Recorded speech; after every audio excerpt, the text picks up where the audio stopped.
मंडल का एक बौना ग्रह है जिसे पहले सौर मंडल का 9वां ग्रह माना जाता था। इसकी खोज 1930 में क्लाइड टॉम्बो द्वारा की गई थी। प्लूटो को 76 वर्षों तक एक ग्रह का दर्जा दिया गया, लेकिन 2006 में अंतर्राष्ट्रीय खगोलीय संघ ने इसे बौना ग्रह के रूप में पुनः वर्गीकृत किया। इसका कारण यह था कि प्लूटो की विशेषताएं ग्रह की परिभाषा में पूरी तरह फिट नहीं होती थी। प्लूटो का भौतिक स्वरूप: प्लूटो का आकार छोटा है और इसका व्यास लगभग 2376 किलोमीटर है। यह चंद्रमा से भी छोटा है। इसका औसत घनत्व लगभग 1.88 ग्राम सेमी बोगिन है, जो यह संकेत देता है कि यह बर्फ और चट्टान का मिश्रण है। इसका सतह तापमान 226 से 40 डिग्री सेल्सियस तक हो सकता है, जिससे यह सौरमंडल के सबसे ठंडे स्थानों में से एक है। प्लूटो की सतह बर्फ से ढकी हुई है, जिसमें नाइट्रोजन, मीथेन और कार्बन मोनोऑक्साइड जैसे जमे हुए गैस शामिल हैं। इसके अलावा वैज्ञानिकों ने प्लूटो पर बर्फीले पहाड़ों और ग्लेशियरों की खोज की है, जिनमें से कुछ 7,000 मीटर तक ऊंचे हो सकते हैं। यह दर्शाता है कि प्लूटो पर भूगर्भीय गतिविधियां अब भी जारी है। कक्षा और घूर्णन: प्लूटो सूर्य से औसतन 5.9 अरब किलोमीटर की दूरी पर स्थित है। इसकी कक्षा अंडाकार एलिप्टिकल है और यह 2 पृथ्वी वर्षों में सूर्य का एक चक्कर पूरा करता है। इस अंडाकार कक्षा के कारण कभी कभी प्लूटो सूर्य के करीब आ जाता है और नेपच्यून की कक्षा के अंदर चला जाता है। प्लूटो का घूर्णन काल एक दिन लगभग 6.0 पृथ्वी दिनों के बराबर है। यह रोटेशनल लॉक में है, जिसका मतलब है कि इसका एक ही पक्ष उसके सबसे बड़े उपग्रह चारोन की ओर स्थिर रहता है। प्लूटो के चंद्रमा: प्लूटो के 5 जात चंद्रमा है। 1. चारोन: यह प्लूटो का सबसे बड़ा चंद्रमा है और इसका व्यास लगभग 1212 किलोमीटर है। चारोन और प्लूटो का गुरुत्वाकर्षण इतना संतुलित है कि वे एक दूसरे के चारों ओर एक बिंदु के चारों ओर चक्कर लगाते हैं।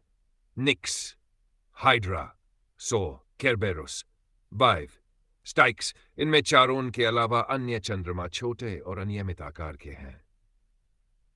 खोज और अन्वेषण: प्लूटो की खोज अमेरिकी खगोलविद क्लाइड टॉम्बो ने 22 फरवरी 1959 को की।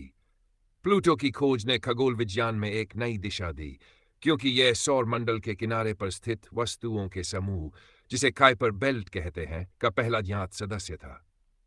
2005 में नासा के न्यू होराइजन्स मिशन ने पहली बार प्लूटो का नजदीकी अध्ययन किया। इस मिशन ने प्लूटो की सतह, जलवायु और भूगर्भीय संरचना के बारे में अद्भुत जानकारियां प्रदान की।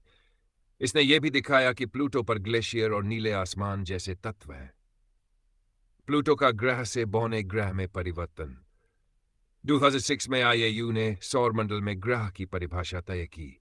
इसके अनुसार किसी वस्तु को ग्रह कहलाने के लिए 3 शर्तों को पूरा करना चाहिए। 1. वह सूर्य के चारों ओर परिक्रमा करे। 2. उसका आकार गोलाकार हो। 3. उसने अपनी कक्षा के आसपास के क्षेत्र को साफ कर दिया हो। प्लूटो तीसरी शर्त को पूरा नहीं करता, क्योंकि उसकी कक्षा में कई खगोलीय पिंड मौजूद हैं। इस कारण से इसे बौना ग्रह का दर्जा दिया गया।